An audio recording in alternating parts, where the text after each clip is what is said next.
Pertanyaan, Assalamualaikum warahmatullahi wabarakatuh. Dalam sebuah hadis sahih riwayat Imam Bukhari dijelaskan bahwa tanduk setan muncul dari daerah Najd atau Najd. Hadisnya sahih, tapi hadis tersebut ditakwil atau tidak? Karena kalau tidak ditakwil berarti Najd itu berada di timur persis kota Madinah Al-Munawwarah. Tetapi kalau ditakwil berarti Najd itu bisa bermakna di kota atau dekat kota Irak. Mohon penjelasannya. Atas penjelasannya diucapkan terima kasih. Wassalamualaikum warahmatullahi wabarakatuh. Baik, hadis yang dimaksudkan adalah riwayat dari Abdullah bin Umar bin Khattab radhiyallahu anhuma. An Ibnu Umar radhiyallahu anhuma qala dzakara Nabi sallallahu alaihi wasallam. Diriwayatkan dari Ibnu Umar, yang dimaksudkan adalah Abdullah bin Umar bin Khattab radhiyallahu anhuma qala, telah berkata oleh beliau Ibnu Umar, dzakara, telah menyebutkan an-nabi oleh Nabi sallallahu alaihi wasallam, Allahumma barik lana fi syamina, Allahumma barik lana fi yamanina. Allahumma ya Allah barik, berikanlah barokah lana untuk kami fi syamina, di dalam negeri Syam kami. Allahumma barik lana, Allahumma ya Allah barik, berikanlah barokah oleh Engkau lana untuk kami fi yamanina, di dalam negeri Yaman kami. Qalu, berkata oleh mereka para sahabat, ya Rasulullah, wa fi najdina. Para sahabat berkata, ya Rasulullah, wahai Rasulullah, wa fi najdina, dan di dalam negeri Najd kami. Qala, bersabda oleh beliau Rasulullah sallallahu alaihi wasallam, Allahumma barik lana fi syamina, Allahumma barik lana fi yamanina. Rasulullah tidak mendoakan Najd sama sekali, tetapi malah mengulang lagi mendoakan barokah untuk negeri Syam dan untuk negeri Yaman. Qalu, berkata oleh mereka para sahabat, ya Rasulullah, wahai Rasulullah, wa fi najdina, dan di dalam negeri Najd kami. Fa'adunnuhu qala fi tsalitsati, fa'adunnu, lalu mengira oleh saya, kata Abdullah bin Umar bin Khattab, hu pada Rasulullah, qala, bersabda oleh beliau Rasulullah, fi tsalitsati, di dalam sabda yang ketiga, hunaka az-zalazil wal fitanu wa biha yatla'u qarnu syaitani. Hunaka, di sana, az-zalazilu, bermula beberapa gunjang-ganjing, wal fitanu, dan bermula beberapa fitnah-fitnah. Wa biha, dan padanya la negeri Najd, yatla'u, akan muncul qarnu syaitani, oleh tanduk setan. Akhrajahu al-Bukhari marfu'an, akhraja, telah mengeluarkan pada hadis al-Bukhari oleh Imam Bukhari marfu'an, dalam keadaan hadis marfu', nomor hadis 7094. Ini adalah redaksi dari Imam Bukhari yang nomor hadis 7094. Wa mauqufan, dan Imam Bukhari juga meriwayatkan dalam keadaan mauquf, nomor hadis 1037. Wa akhraju Ahmadu fi musnadi marfu'an, dan telah mengeluarkan pada hadis Ahmadu oleh Imam Ahmad bin Hanbal di dalam musnad beliau marfu'an juga, nomor hadis 5987. Wa fi fadhailus sahabati, dan Imam Ahmad bin Hanbal juga mentakhrij hadis tersebut di dalam kitab Fadhailus Sahabah, nomor hadis 1724. Wa Tirmidzi, dan oleh Imam Tirmidzi, nomor hadis 3953. Wa fi lafdhin an Ibni Umar radhiyallahu anhuma anna Rasulullah sallallahu alaihi wasallam qala, Allahumma barik lana fi syamina wa yamanina marrataini. Dan di dalam suatu lafaz yang lain diriwayatkan dari Ibnu Umar radhiyallahu anhuma juga, bahwa sesungguhnya Rasulullah sallallahu alaihi wasallam telah bersabda, Allahumma barik lana fi syamina wa yamanina.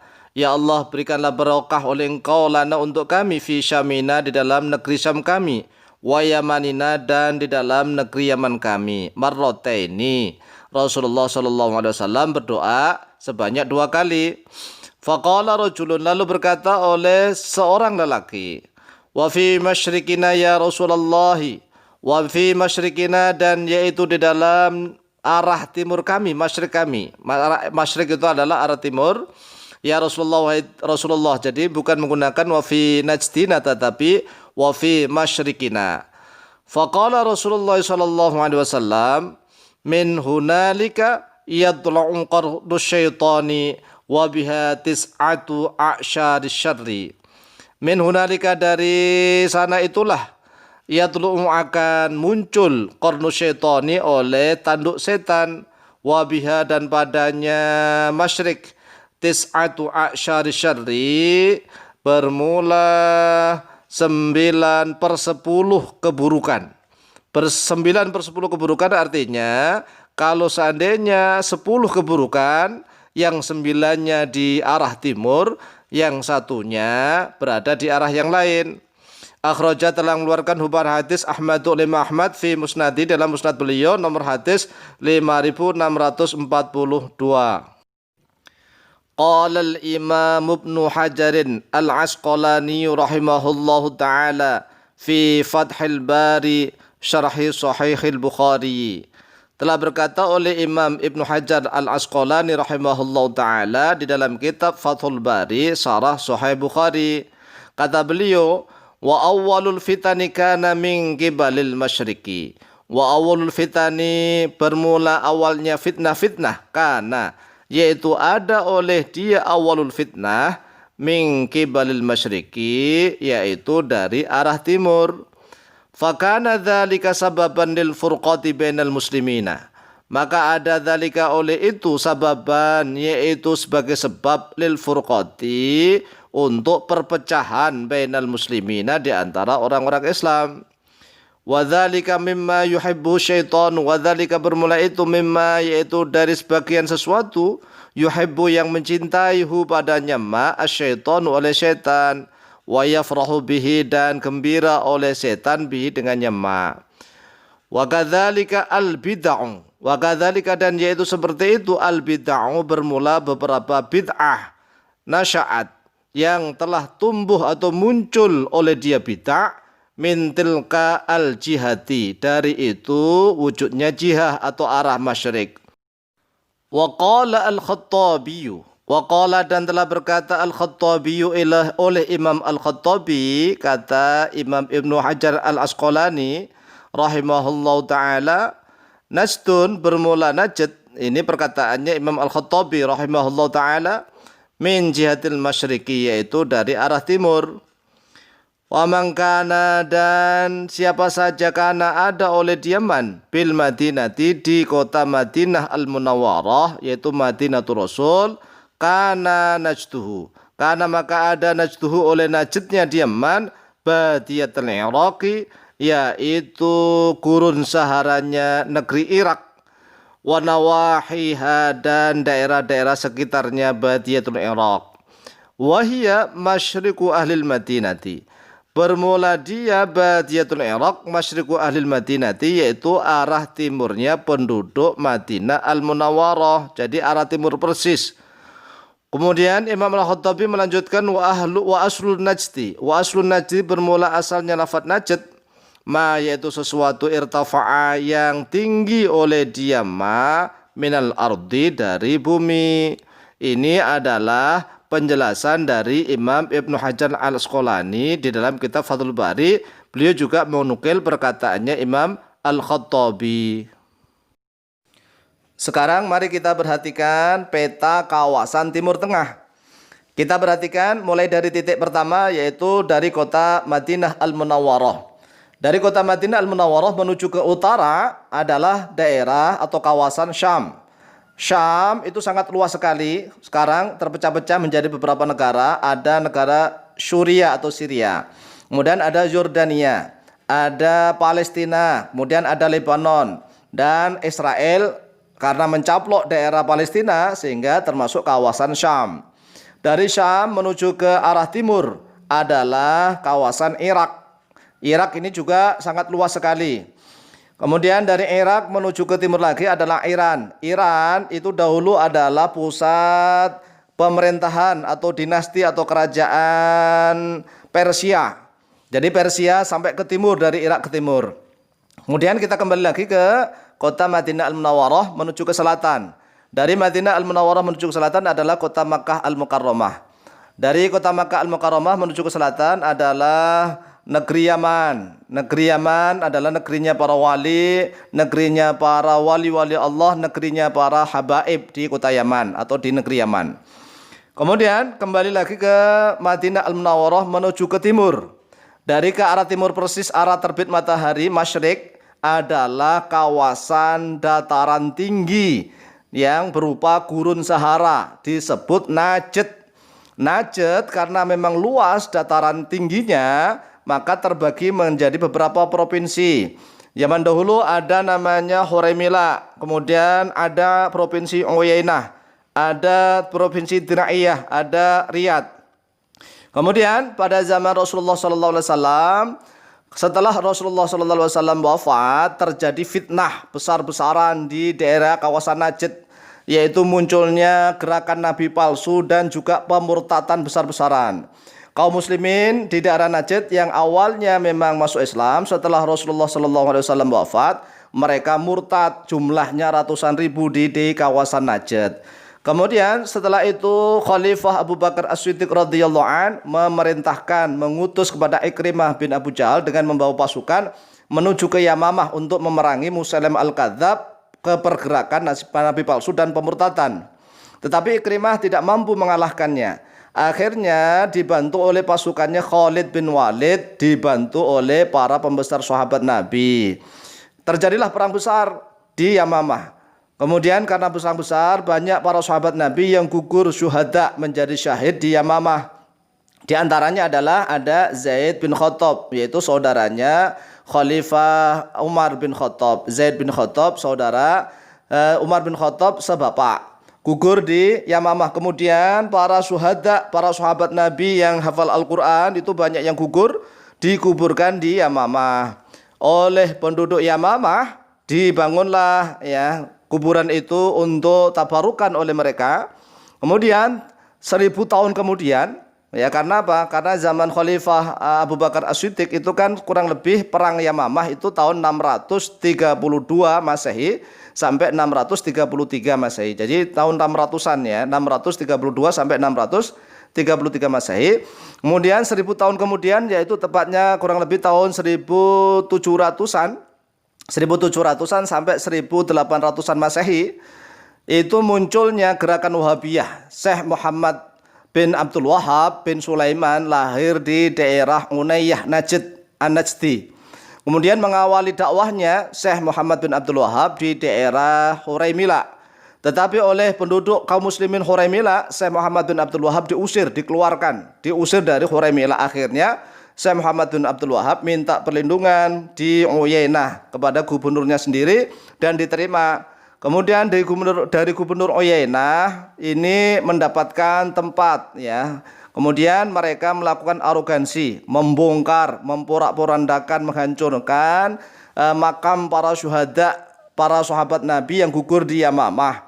1000 tahun kemudian ini dimunculkan, kemudian dihancurkan oleh Syekh Muhammad bin Abdul Wahab. Menurut keterangan para ahli tarikh bahwa yang menghancurkan makamnya Zaid bin Khattab radhiyallahu an adalah Syekh Muhammad bin Abdul Wahab sendiri. Sehingga para penduduk Uyainah marah geram, akhirnya mengusir Syekh Muhammad bin Abdul Wahab dari Uyainah. Diusir dari Uyainah, dia melanjutkan perjalanan, minta suaka perlindungan ke Diraiyah. Di Diraiyah inilah gubernur Diraiyah namanya Muhammad bin Sa'ud. Muhammad bin Sa'ud dengan Muhammad bin Abdul Wahab. Mereka sepakat untuk merebut kekuasaan di daerah Najd dan bahkan memperluas kekuasaan nanti di daerah Hijaz. Hijaz adalah nama di kota Makkah Madinah sampai ke Makkah Al-Mukarramah. Kemudian mereka biidznillah dengan izin Allah ternyata mampu menguasai ke seluruh daerah Najd dari Diraiyah ini. Kemudian mereka mendahulukan daulah. Daulah itu apa? Dinasti. Mamlakah As-Su'udiyah Al-Ula. Mamlakah Su'udiyah yang pertama. Kemudian pada khalifah yang ketiga atau raja yang ketiga melakukan arogansi, mencaplok kota Hijaz, yaitu kota Makkah Madinah, kota Madinah Al-Munawwarah dan Makkah Al-Mukarramah. Saat itu adalah di bawah pengawasan Turki Utsmani, Kesultanan Turki Utsmani. Kemudian oleh Turki Utsmani mengutuskan kepada gubernur Mesir untuk memperingatkan arogansi orang-orang Najd.